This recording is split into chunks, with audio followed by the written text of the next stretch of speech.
Today's recipe is not a medieval recipe, but is for a Victorian Yorkshire pudding.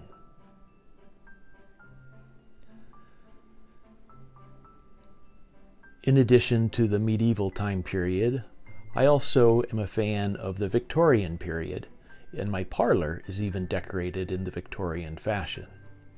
I do have a large collection of books in my parlor, among which are many books written by the famous Victorian writer Sir Arthur Conan Doyle, including all of his works about Sherlock Holmes.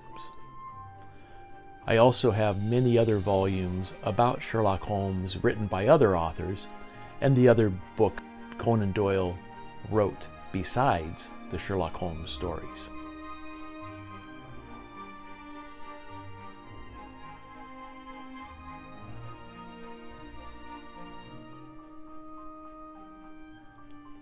One of these books in particular I found interesting, and that is the Sherlock Holmes Victorian Cookbook, Favorite Recipes of the Great Detective and Dr. Watson by William Bonnell.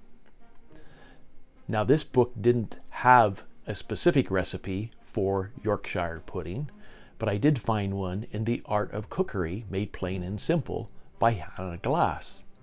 Now, this book was published in Alexandria, Virginia in 1805, but it was actually published in England in 1747. So it's actually much older than Sherlock Holmes and Dr. Watson, or even the Victorian time period.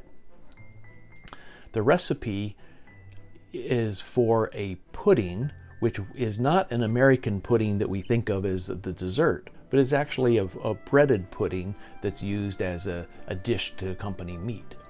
This one uses a quarter cup of hot beef drippings, but rather than using beef drippings, since I made this at Thanksgiving time, I used turkey drippings instead.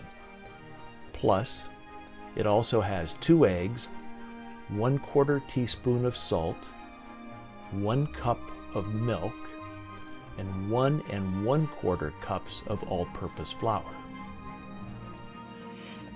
By putting the eggs into a bowl and then adding the milk,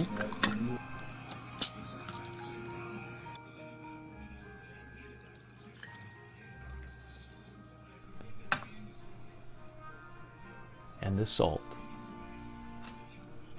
and then blending these together to mix the egg in with the milk.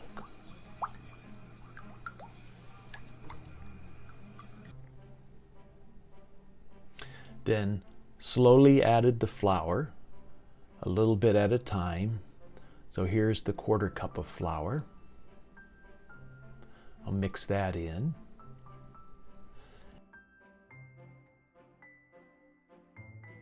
Add 1/2 cup of flour to that and mix it in again.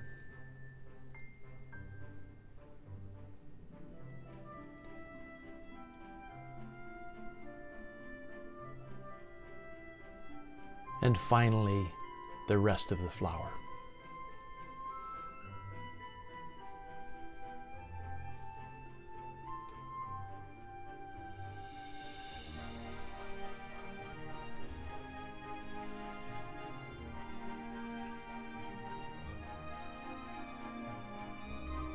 This should form a batter.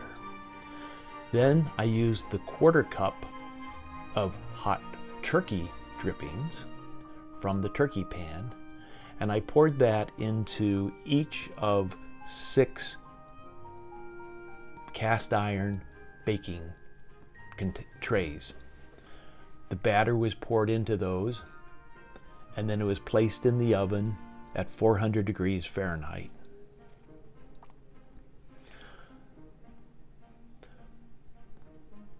During the baking, the batter will rise up and then it'll start to brown.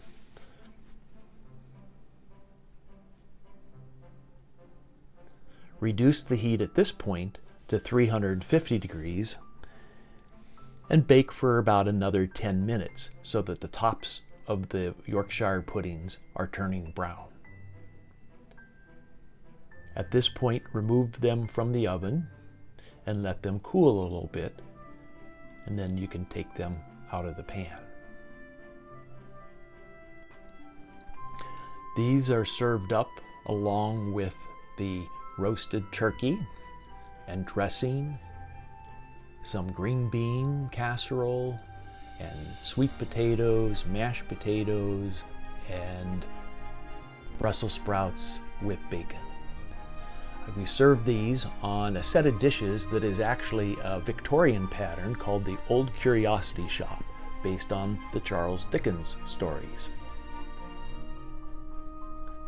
Here is the Yorkshire pudding with the turkey, and it made a delicious side dish to go with them.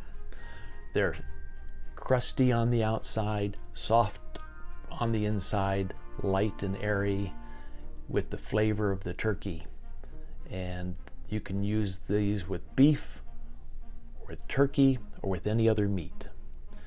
It's a very easy recipe and tastes very good. Thank you for watching.